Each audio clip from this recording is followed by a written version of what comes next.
आज आम बनवा छोले पनीर करी विदाउट अनियन गार्लिक जोटा कि पूरी और परोटा सागर खाया बहुत भल लगे से मुझे छोले को 6 घंटा आगु बतुरे देती सहित काजू को भी बतुरे देती छोले आलू और हलदी लुण पकईकी गोटे हाई फ्लेम और लो फ्लेम सीटी देती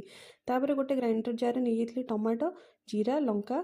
को ग्राइंडिंग भलसे करदेली ये काजू को भी नहीं ग्राइंडिंग भल करदेली दीटा स्मूथ पेस्ट कर सारापर मु पनीर ये काटिकी रखीदे पनीर को सालो फ्राए करदेवी सालो फ्राए कर सारापर से गोटे प्लेट को काढ़ी नेबी सेम कड़े ड्राई स्पाइसेस देकी से पेस्ट को देकी हलदी लंका गुंड जीरा पाउडर धनिया पाउडर लुण देकी मसला को भल भाव कषि ना मसला भल भाव कषिला से रखी सिझेकी छोले आलू को मसलार पकईकी भल भाव मिसई ना भल भाव मिसाला आउ टिके नाक पानी देकी आउ 2-3 मिनिट कषि ना पानी 2-3 मिनिट कषि नेला पनीर को पकईकी मिसेदेबा काजू बटा को देकी 2-3 मिनिट फुटेकी कस्तूरी मेथी गरम मसला दी सारा पर रेडी गला छोले पनीर करी जदि आज वीडियो आपण मानक भल लगी था लाइक शेयर एंड सब्सक्राइब।